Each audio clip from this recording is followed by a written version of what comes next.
We are Feradi BPI. Who are you?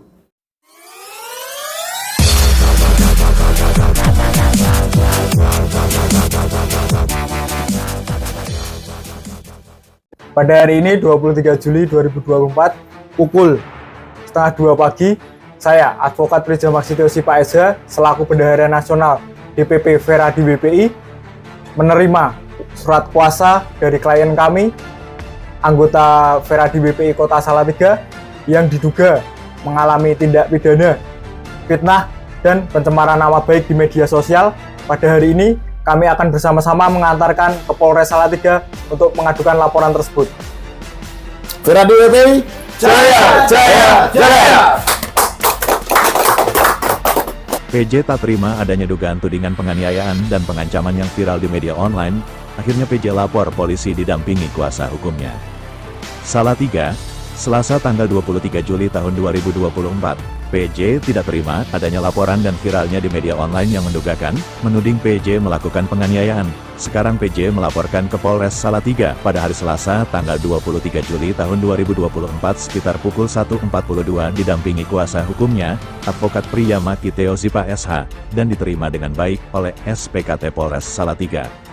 Lanjut, seorang yang diberitakan yang berinisial PJ tidak terima adanya pemberitaan yang menduga dirinya disebut menganiaya LC di kafe karaoke Ken Dedes Sarirejo Salatiga yang diduga tidak memiliki izin penjualan miras tersebut, karena yang berinisial PJ tidak merasa dirinya menganiaya LC, karena dirinya baru datang ke kafe karaoke tersebut ditemani istrinya. Dan tak selang lama teman-teman PJ selesai nyanyi di kafe karaoke tersebut, lalu PJ melihat temannya ribut cekcok mulut sama LC, lalu PJ tersebut mendatangi dan berupaya untuk menengahi, melerai, supaya tidak terjadi keributan. Ujarnya, Sabtu tanggal 20 Juli tahun 2024 sekitar pukul 0.48 waktu Indonesia Barat. Namun setelah PJ berupaya menengahi agar tidak ada keributan, malah LC yang satunya diduga menjadi provokator, karena yang merasa dianiaya tersebut sudah tidak mau memperkarakan, namun LC satunya itu seperti memancing suasana semakin panas. Setelah dikonfirmasi kepada teman-teman lainnya yang berinisial GB tidak ada yang melakukan penganiaya terhadap LC, inisial GB yang juga disebut di dalam pemberitaan tersebut juga tidak terima karena dirinya juga tidak merasa menganiaya LC tersebut dan tidak ada yang mengaku-ngaku sebagai anggota maupun intel waktu kejadian cekcok, ujar GB tersebut ke awak media. Lalu tak selang lama datang keamanan kafe karaoke tersebut, dan juga dari APH Polsek Sidorejo ke TKP. Akhirnya keributan cekcok mulut tersebut akhirnya bisa redah, dan PJ bersama temannya keluar dari kafe karaoke tersebut.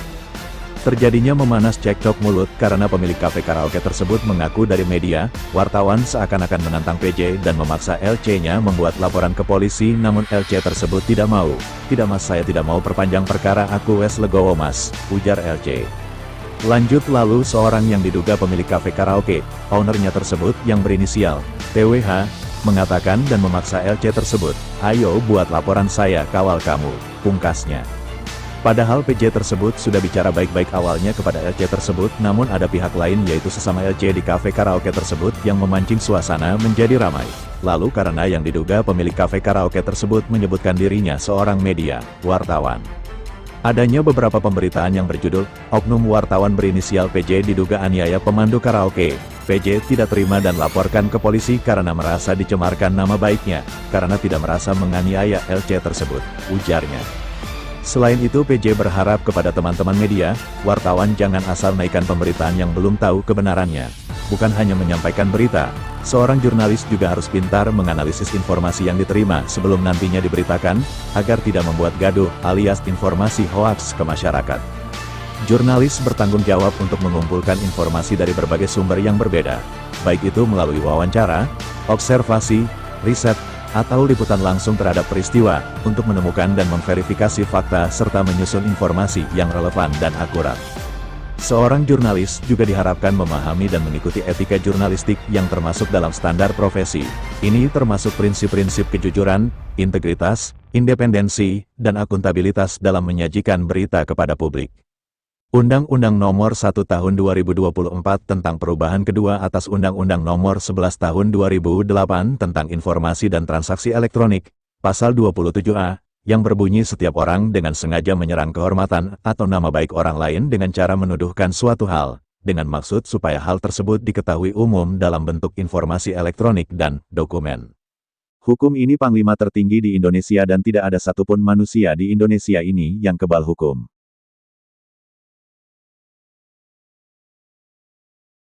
Doni Esa SKMkom didampingi rekan saya Advokat Prija Maksitio Sipa Esa.